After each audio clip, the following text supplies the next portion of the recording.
in the morning. Welcome back to our channel, where we dive deep into the scandalous and ever-twisting lives of Genoa City's most elite residents. Today is a thrilling day to unpack the latest bombshells and hidden conspiracies that are about to rock the very foundations of the Chancellor legacy. Grab your favorite beverage, settle in, and let us explore the dark secrets lurking just beneath the surface. Genoa City is a town built on power, legacy, and the ghosts of its founders. None of these ghosts cast a longer, more intimidating shadow than the late Catherine Chancellor. Her vast empire and billions of dollars have always been a beacon for the ambitious and a temptation for the greedy. However, a catastrophic psychological and financial thriller is currently unfolding in the shadows of the Chancellor estate, threatening to tear apart two of the city's most prominent families. At the center of this impending, explosive scandal is a secret conspiracy so deeply hidden and so profoundly deceitful that it will leave the residents of Genoa City reeling. The most shocking element of this grand deception is not just the crime itself, but the identity of the seemingly trustworthy figures who have turned out to be the masterminds behind the embezzlement. Billy Abbott has spent the last few months meticulously cultivating the image of a reformed man. Engaged to the beautiful Sally Spectra, who is currently carrying his child, Billy has presented himself to the world as a devoted family man who has finally conquered his inner demons and reckless gambling habits. He has been the supportive partner, the voice of reason, and the picture of stability. Yet, beneath this carefully constructed veneer of domestic bliss and newfound maturity, Billy's lifelong, toxic obsession with claiming Chancellor Industries as his absolute birthright has been quietly festering in the dark. His outward trustworthiness has been nothing more than a brilliant, manipulative facade designed to lower the defenses of those who hold the keys to the kingdom. Similarly, Cain Ashby has been riding a wave of heroic redemption. Following his selfless, life-saving bone marrow donation to Malcolm Winters, Cain has been viewed as a man who has finally atoned for his past sins. His fragile, blossoming reconciliation with Lily Winters has painted him as a devoted father and a loyal partner who has shed his former identity as the grifter Aristotle Dumas. Cain's return to the good graces of the Winters and Chancellor families made him appear as a paragon of reliability. However, this aura of trustworthiness was the perfect camouflage for a mastermind who has never truly lost his taste for a high-stakes con. Together, Billy and Cain formed an unholy alliance, bound by their mutual greed and a terrifying sense of entitlement. The genesis of this secret conspiracy began in the secluded, dimly lit corners of Genoa City, far away from the prying eyes of the corporate elite. Billy and Cain, two men who have historically harbored a deep, simmering animosity toward one another, recognized that their individual efforts to seize power had repeatedly failed. They realized that to successfully siphon the Chancellor fortune, they needed to combine Billy's intimate knowledge of the Abbott and Chancellor infrastructures with Cain's masterful understanding of corporate espionage and shell games. They shook hands in the shadows, forging a pact to systematically dismantle and embezzle a massive portion of Catherine Chancellor's inheritance, believing themselves to be untouchable and far too clever to ever be caught by the women who love them. However, every flawless crime has a fatal flaw, and for Billy and Cain, that flaw was the legendary intuition of Jill Abbott. Upon her highly anticipated return to Genoa City, Jill brought with her not only a fierce maternal love but also an unparalleled, razor-sharp understanding of the Chancellor financial portfolios. It did not take long for Jill to notice the subtle, suspicious signs that something was fundamentally wrong. While reviewing routine quarterly reports, her trained eyes caught minor, almost imperceptible discrepancies in the financial routing of the estate's heritage funds. There were slight delays in massive transfers, unexplained administrative fees, and anomalies in the asset management logs that sent a cold shiver of suspicion down her spine. Jill Abbott is not a woman who acts on mere paranoia without absolute certainty.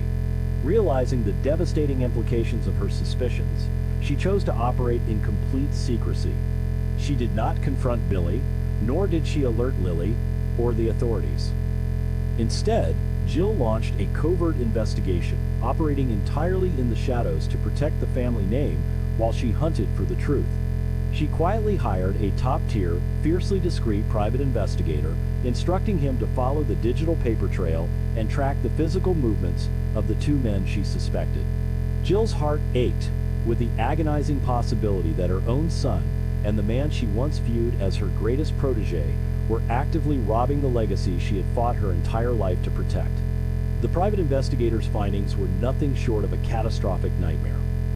The surveillance revealed that Billy and Kane were secretly meeting in highly secluded locations, abandoned parking structures, dimly lit alleys, and remote corners of the city, far away from the glamorous halls of Chancellor Winters or Jabot.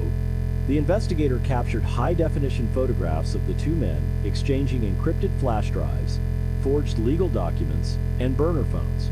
These clandestine meetings provided the undeniable visual proof that Billy and Kane were not just casual acquaintances, but active co-conspirators orchestrating a massive, highly coordinated financial heist right under the noses of their loved ones.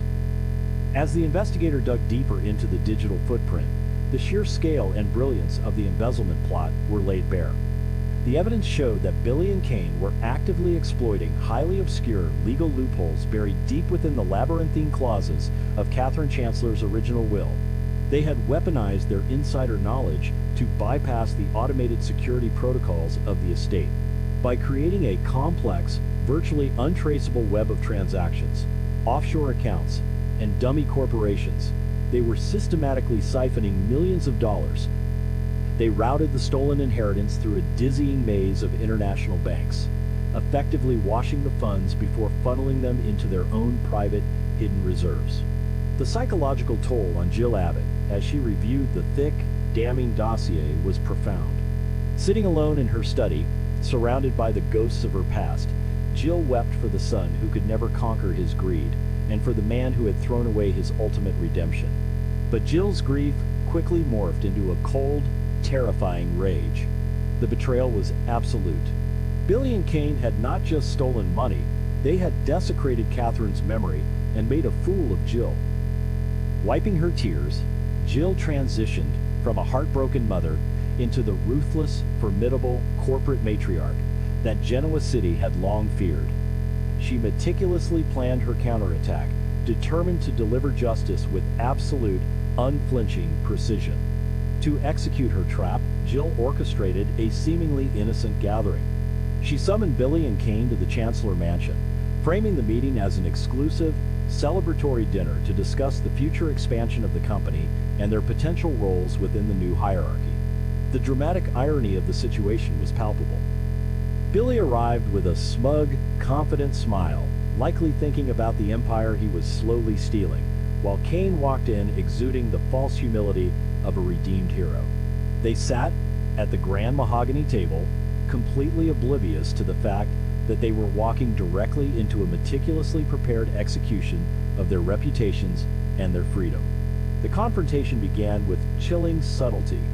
Jill poured the drinks and engaged in light, casual conversation, slowly steering the topic toward the intricacies of Catherine's trust funds and the importance of absolute loyalty.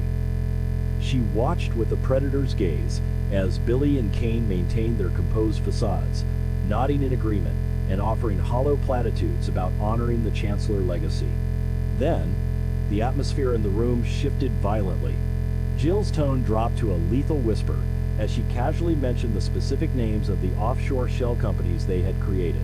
The color instantly drained from Billy's face, and Kane's charming smile froze into a mask of sheer, unadulterated panic. With a resounding slam that echoed through the cavernous mansion, Jill threw the massive dossier of irrefutable evidence onto the center of the table.